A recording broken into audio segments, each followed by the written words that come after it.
व्यक्ति इस देश में खुद को IIM का पास आउट बताता है, खुद को IIT का पास आउट बताता है, खुद को वेदांत का मर्मज्ञ बताता है, लेकिन वही व्यक्ति महिलाओं के खिलाफ कटु टिप्पणी देता है, जो युवाओं को प्रताड़ित करता है अपने शब्द भेदी वाणों से, लेकिन वही व्यक्ति खुद के नशे को कंट्रोल नहीं कर पाता इस देश में।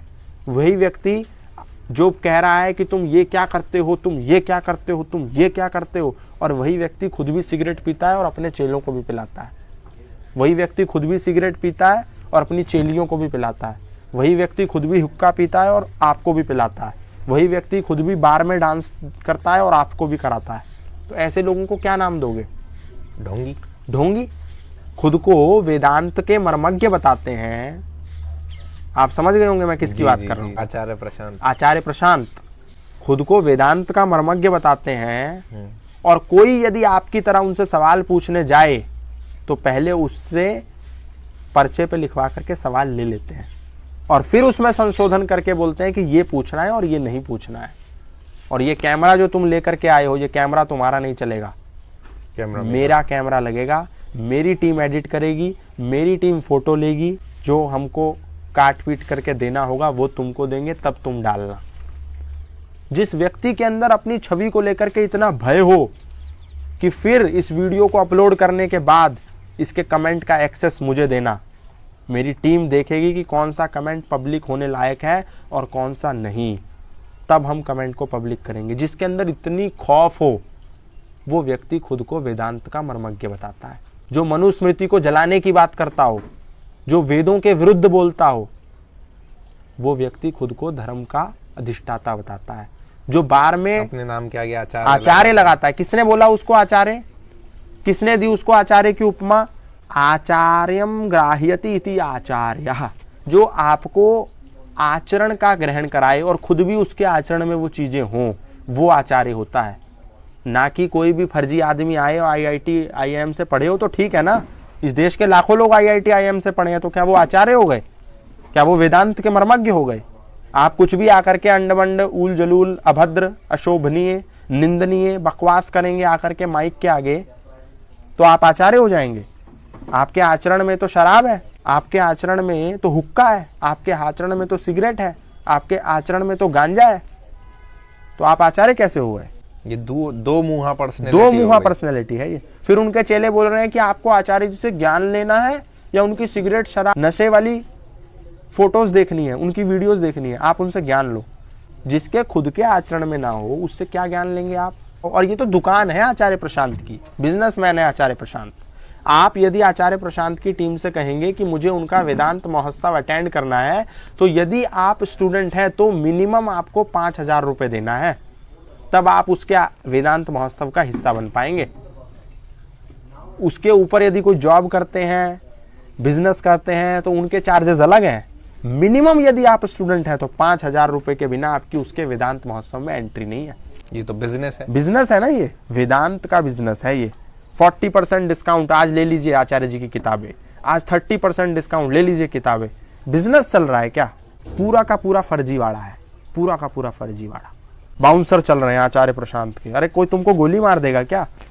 तुमने ऐसा बोला ही क्या है जो तुमको गोली मार देगा? तुमने तो हमेशा ही सनातन संस्कृति के खिलाफ बोला है, तुमने एक बार भी कुरान के खिलाफ नहीं बोला। और मैं ये नहीं कहता कि बोलो, लेकिन अगर कुछ गलत है, तुम्हारी इतनी औकात है तो बोल के दिखाओ ना। तुम्हारी औकात है जीसस के विरुद्ध बोलने की, तुम्हारी औकात है आचार्य प्रशांत मोहम्मद के विरुद्ध कोई टिप्पणी करने की, तुम्हारी औकात नहीं है। लेकिन तुम्हारी औकात है मनु के खिलाफ बोलने की, तुम्हारी औकात है राम के खिलाफ बोलने की, तुम्हारी औकात है रामायण के और वेदों के विरुद्ध बोलने की, क्योंकि तुमने पढ़ाई नहीं है। तुम आचार्य बन गए हो, वीडियोस को ऐड लगा लगा के, पैसा लगा लगा के बूस्ट करके तुम यहां तक पहुंच गए हो। और जो तुम्हारी फौज है इसका तुम ब्रेन वॉश कर रहे हो बहुत बुरी तरीके से, क्योंकि तुम्हारी औकात नहीं है कि तुम किसी के सवालों का जवाब दे पाओ। मैं अमोघ लीला जी के पास गया, उन्होंने मुझसे नहीं पूछा कि क्या पूछेंगे क्या नहीं पूछेंगे। और ऐसे ही मैंने 250 लोगों के इंटरव्यू करे, जिसमें मैंने IPS का भी इंटरव्यू किया, IAS ऑफिसर्स का भी इंटरव्यू किया। किसी ने आज तक मुझसे नहीं बोला कि सवाल दीजिए, किसी ने नहीं बोला कि कैमरा तुम्हारा नहीं लगेगा मैं अपना लगाऊंगा, किसी ने नहीं बोला कि ये मत पूछो ये पूछो, किसी ने नहीं। लेकिन आचार्य प्रशांत पहले वो व्यक्ति थे जिनकी टीम ने मुझसे कहा कि हम जो सवाल देंगे वो पूछिए और ये वाला सवाल नहीं पूछिए, और एडिटिंग हम करेंगे, वीडियो हम बनाएंगे, हम डालेंगे, एक्सेस हमें देना कमेंट का, कमेंट हम पढ़ेंगे तब पब्लिश करेंगे। तो भयभीत लोग हैं, डरपोक लोग हैं, ये क्या समाज को बदलेंगे। आचार्य प्रशांत कोशिश करते हैं कि मैं ओशो बन जाऊं। ओशो नहीं बन पाओगे। ओशो के जैसी निर्भीकता कहां से लाओगे, कैसे लाओगे। मैं कोई आचार्य प्रशांत का विरोधी नहीं हूं, मैं भी गया तो मैंने भी उनको नमस्कार किया, लेकिन मैं उस विचार का विरोधी हूं जो इतना डरपोक है, जो इतना डरता है और समाज को बदलने की बड़ी बड़ी बातें करता है, जो समाज को एडिक्शन फ्री करने की बात करता है, जो समाज से कुरीतियों को हटाने की बात करता है, लेकिन वो आज तक खुद की शराब नहीं छोड़ पाया। वो आज तक खुद का हुक्का नहीं छोड़ पाया, और खुद तो पी रहा है, अपने चेलों को भी पिला रहा है, लड़कियों को सिगरेट जला जला के पिला रहा है वो व्यक्ति। नशे में जो धुत रहता हो, और मुझे तो लगता है, अब मुझे को ऐसा लगता है कि वो बोलते भी नशा करके हैं। उनकी बातें सुन करके मेरे को ऐसा लगता है कि जब वो बोलने बैठते हैं माइक के आगे, वेदांत महोत्सव में या XYZ कहीं पर भी बोलते हैं, तो शायद नशा लेकर के आते हैं तब बोलते हैं, क्योंकि आधी बात तो उनकी कोरी बकवास है, कोरी बकवास, मर्म नहीं है उसमें कोई। मर्मज्ञ लिख रहे हैं नाम के आगे आचार्य वेदांत मर्मज्ञ नीचे लिखा रहता है, आचार्य प्रशांत वेदांत मर्मज्ञ। बात में एक भी लॉजिक नहीं, एक भी सेंस नहीं, एक भी सुनने में रुचि पैदा नहीं होगी, और लिख रहे हैं मर्मज्ञ।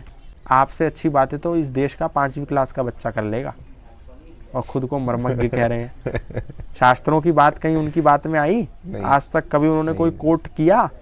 पता नहीं क्या कर रहे हैं। महिलाएं तुम जा करके पार्लर में नुचवाती हो, क्या मतलब है? आपको शोभा देता है ये बातें?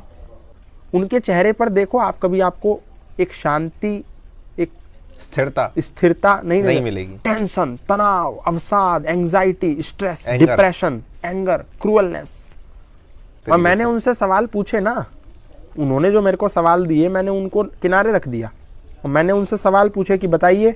सवालों के जब मैंने उनसे पत्रकारिता की दृष्टि से सवाल पूछे तो वो एक भी सवाल का जवाब नहीं दे पाए, और जब सवाल का जवाब नहीं दे पाए तो उन्होंने इंटरव्यू रिलीज नहीं किया, मुझे दिया नहीं मेरा वीडियो।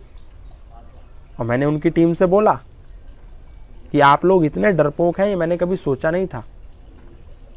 आज भी एक वीडियो तो उन्होंने दिया जिसमें बस उनकी प्रशंसा की बातें थी, उनके व्यक्तित्व को उच्च सिद्ध करने की बातें थी, लेकिन जो असली सवाल थे वो आज तक उन्होंने मुझे नहीं दिए ही नहीं।